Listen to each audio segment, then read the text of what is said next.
hands, right? It's very situational based. It's a hero where you need to dive the backlines all by yourself without any kind of support. So it all comes down to whether or not can the Hayabusa isolate a specific target or hero, and which push comes to shove, and if and only if GameLabs require those kind of composition, they will pick it up. So in this case, heroes such as Valentina, heroes such as Farsa, these are heroes that can completely get isolated by Hayabusa, which is very detrimental to the teamfight composition. And if you pay attention to how Tiger Wong played it as well, they always made sure that the Farsa was pretty much uncontested, doing its own thing. So in this case, if GameLabs were to face against them tomorrow, assuming if they made it in Grand Finals, or they drop down to the lower bracket finals, that may be a possibility. But as of yet, let's talk about drafts. Fanny being banned, Martis as well, Joy as well as 1-1, standard bans coming in.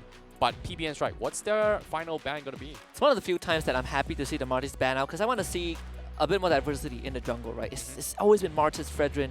I'm thinking maybe the Fredrin would be considered as well. We've seen a lot of Kaja bans.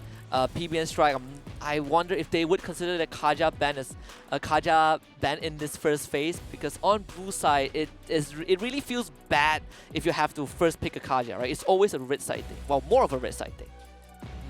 I think Kaja's first pick is more open up in terms of flexibility, right? You can play XP, you can play Roam, but in terms of most flexible hero, I disagree that first Kaja is all that bad. You know, you can always play it in any kind of weird compositions, but I guess Edith is going to be the way to go for PBN Strike. We realize how strong it gets as an XP laner. It's almost close to how the previous season Glue is, and even now, Glue is still a force to be reckoned with. However, GameLab, final choice here. Is it going to be Glue, or is that going to be a Valentina? But no, they don't want to take the risk of the Kadita. The one-shot potential is still very, very annoying to work with. PBN has two options now, Valentina or Glue. And it seems like they will go for the Kaja instead. Okay, so there is a lot of... I guess it's kind of up for argument. I personally think it's more of a red side thing, but judging by how often it has been first phase ban, I guess PBN Strike just don't want to miss the window. But you are giving certain strong picks away, right? You are still giving the Moskov and Valentina away. It's an even trade for GameLab. But I mean, the Glue is up on the table right now. It's pretty interesting considering that Moskov has been picked 21 times and 80% win rate on the Moskov. Just shows you how strong the marksman is, and it's weird enough that we do not see enough Moskov in ranked games yet. So I might be wrong, but at the same time, it opens up a little bit more. Valentina being in the hands of GameLab, we've seen how Tiger Wong kind of adapted to this playstyle. They got like really early Radiant Armors to do with the Valentina, kind of deny the damage output as well from Valentina. And I think PBN Strike, they may be able to replicate it, but this time they bring in the Farsa, they bring in the Karina, which is also picked only 3 times with a 33% win rate for PBN Strike. Yeah, I definitely don't see this often though. One of those few junglers, those assassins that deals a truckload of damage in the early game and can really snowball out of control. But I honestly think it's not too bad of a choice, right? Like heroes like Moskov, sure you have mobility, but once Karina sticks on to you, you definitely get assassinated in one go. Yeah, it's weird coming from PBNs, right? We haven't seen tank Karina for a longest time. Oh after, yeah, that after as well. the tank Karina has been nerfed, oftentimes we do see a little bit more mage oriented. So if PBN Strike decides to replicate a tank Karina, it's gonna be very difficult to execute, right? It's gonna rely on Divine Judgment, one-shotting a player, and if you don't snowball hard enough, this Karina is gonna fall off later in the game. But for the Valentina, it is gonna be still beneficial for him, right? If you think about it, you've got a Divine Judgment to steal, you've got Feather Airstrike, both very strong ultimates. But this time, I feel like PBN Strike will have a little bit of a disadvantage compared to the previous game, where if you get Radiant Armor, this Valentina is useless because of Feather Airstrike. But for GameLab side, it doesn't really matter if I get a Feather Airstrike because the Divine Judgment works just as good, right? Even if Radiant Armor, the Divine Judgment is a hard lockdown, kind of get free kills across the pickoff. It's gonna be risky, but I think GameLab has more options compared to what the previous series had. I agree with that. I also want to add on that right now there is a lot of single target single target damage and spells from PBN Strike, right? It's all about kidnapping a member from GameLab and basically just turning the fight in your favors in terms of numbers. The question is, starting that fight is not as easy as it seems. You need this Kaja to rethrow his body to get that Divine Judgment and actually survive. And unless you have an XP laner that can do the same, maybe Lapu Lapu in this case, now that Yuzhong is banned, it's not that easy. And you know, just a side note, I do feel like this Karina first phase definitely is a bit too soon for PBN. Yeah. It's a pick that you can hold in the second phase because revealing that Karina now gives GameLab so much more info that they've seen both your cores. Yeah, this is interesting from GameLab as well. I guess they are opting to go for a little bit Kufra. I'm not exactly a fan of it, considering that, you know, Kufra is great in a lot of situations, but in this case, against Kaja as well as a Farsight, it's going to be different.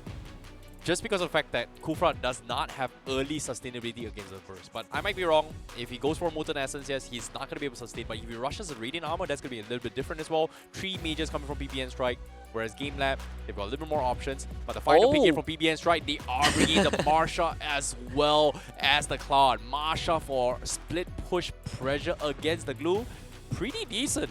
Pretty decent. So we get a full, wow, almost a full meta squad, right? Very, very standard from GameLab. Fredrin in that jungle, making it to the last pick, right? We don't see this often, for sure.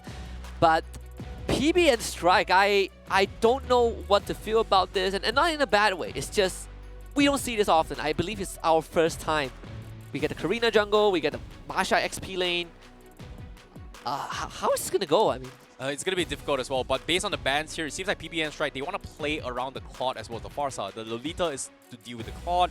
In terms of ban, Cho kind of disrupts the momentum of the Farsa in terms of isolation. So I guess they want to play around those two cores, whereas GameLab, they want to play around the Fredrin as well as the Moskov. So very, very ideal win conditions for both sides. It all comes down to execution. Once again, I would say this is by far the most 50-50 draft compared to the previous series.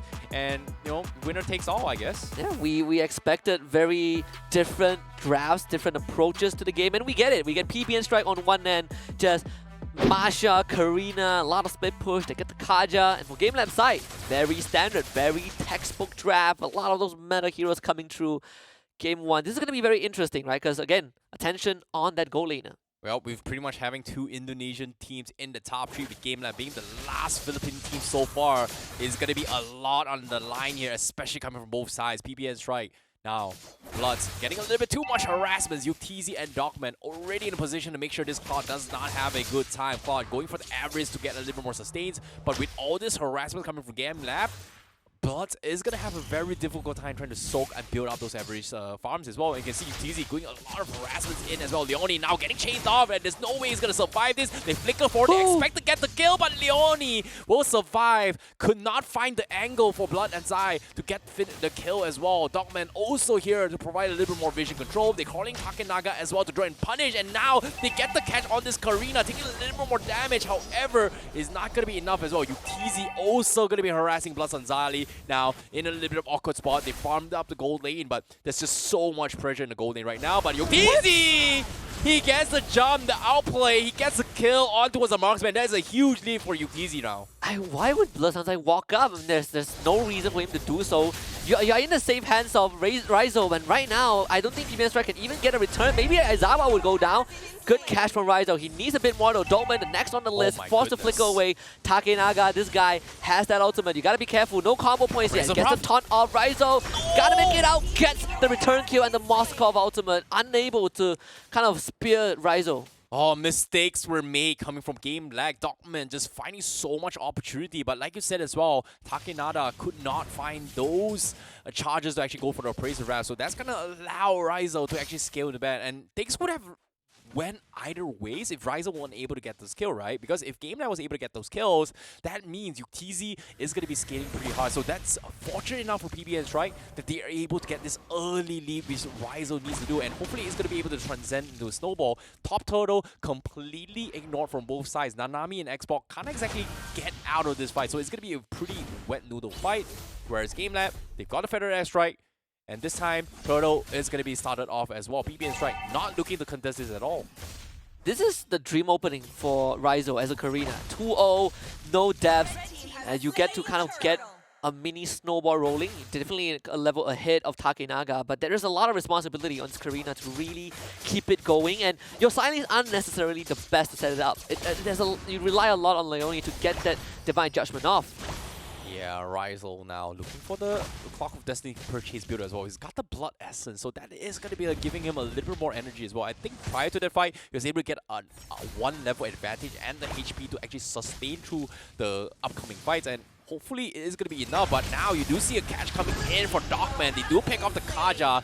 Takenaga getting a little bit aggressive, trying to punish the Farsa, but it seems like it is under tower range, so they don't really want to overcommit their stay, but they do get a little bit of redemption point. But once again, GameLab pressuring the bottom lane once again. Claude forcing a blazing duet, but the Tyrant's Revenge not connecting, so that's going to get a full combo in. Karina comes in for the fight. He is going to get kited as well, so that's going to be the Karina picked off with no follow-up from PBN Strike. Kaja comes in with the Divine Judgment. He is going to get a trade as well. Aikawa will get picked off, but Takenaga still survives it all. Gets the taunt. Lini, will he survive? But no, the heals at the last moment is going to keep him alive. Yukizi with the spear finally finishes him off. Feather Airstrike extended as well. Will trade his life, but it is going to be without punishment as they trade blood for blood. But Dogman, he wants more. Claude still survives, but with the turret, kill him off. Takenaga at the last tick gets a double kill. GameLab somehow trying to make this fight. Rizal respawning back, tries to re-engage his fight. He's going to try and give chase, but Takenaga is going to be able to escape this.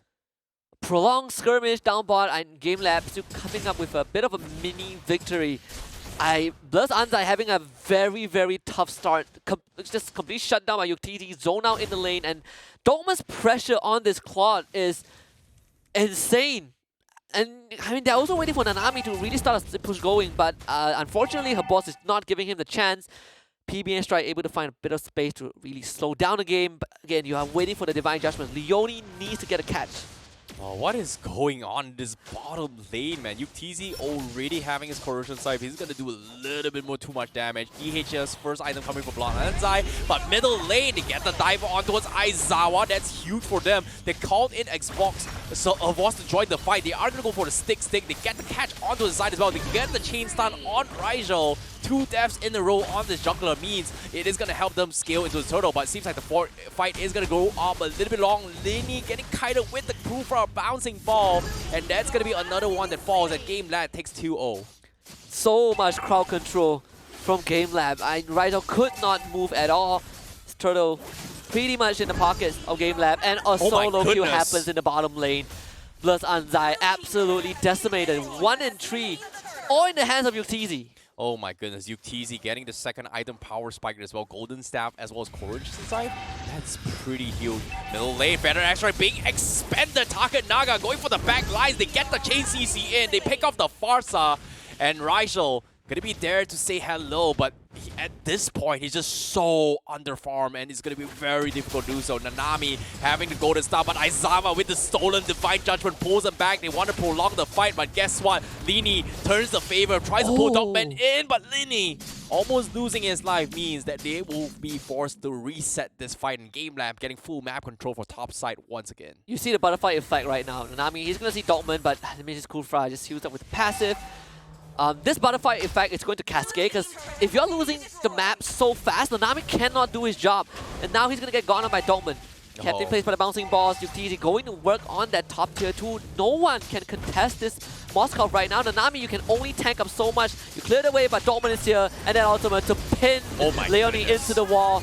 This Kaja is gone. Nanami forced to run. Oh, that was huge patience from Dogman as well. Knowing for a fact that Kaja can't expect, he cancels his bounce ball a little bit early, goes for Tyrant Rage, and Lini just could not flicker out of there. And that is just a very, very nice takedown. And you will normally expect the Kaja to be being aggressive and go for pickoffs, but at this stage, GameLab, they're just so much more prepared. And as of yet, you can see absolute map control. Dogman just making sure that this Karina does not do anything fancy. And as of yet, I don't know what PBN Strike can do at all. Me neither. I feel like you really need to pick off is the only way to stabilize the game, but they can't even get to the target that they want because of that frontline. Leone again. He's taunted and dragged back by the stolen Divine Judgment. He goes down. The backline also compromised. Another taunt from this Fredrin. Yuktzi is just getting free his in. Takenaga. What a big crit. That's a 2,200 crit on top of BBN Strike and Takenaga looking for Yojichenko, juggling it around with Dogman, her boss way. right in No front way. with the flicker. The tanks are completely overwhelming PBN Strike. A wipeout. 8 minutes in, Terrence. Oh, despite the sidesteps coming in from Yuji Chang, there was only so much he can do. But at the same time, the big fat appraisals round from Takenaga just completely destroying Nanami. That was crazy to watch. But nevertheless, GameLab, they get full map control, almost a near 8k, 9k, almost 10k lead soon. But let's take a little replay on how things went out, because that was just a complete massacre. Dogman just getting 3 men in that fight. Just, it's weird.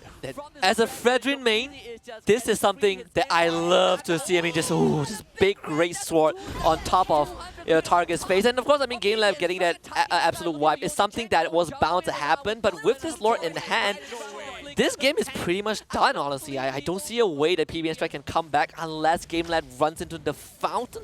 Oh my goodness, look at Dogman's confidence on this Kufra. He's just not afraid to be a bait, not even afraid if the Divine Judgment comes in. But at the same time, they're poking around, they're trying to gauge their positioning. And GameLab, they will just take an outer turret. The Lord's still healthy on the top side. And eventually, PBN Strike, they will be forced to place into it. Has been expanded, but they almost catch Blood's-Eye. And that's going to be Blood's-Eye Zai backing off with a reset. Her boss still there with the split. He's looking to pull one back. And does he get it? Yes, he does. He pulls them one back. And that's going to be Rachel taken out from the get-go. And it seems like Divine Judgment is going to be there, but the tower is not going to be connecting. But they are going to try to extend the fight. Aizawa pulls in aggro with the Karina. He's got the triple swipe in. He will pay with his life. But they trade 3 for him.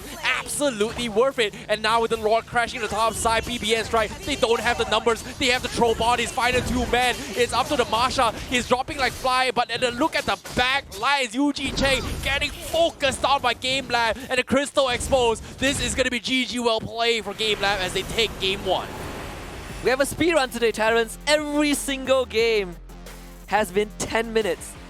Tiger Wong did 2 10-minute game in the series just now. GameLab just did a 10-minute game 1 against PBN Strike. I think we know who the pack leader is in our top 3. Definitely GameLab. But at least in this game number 1, not even close. And you wonder,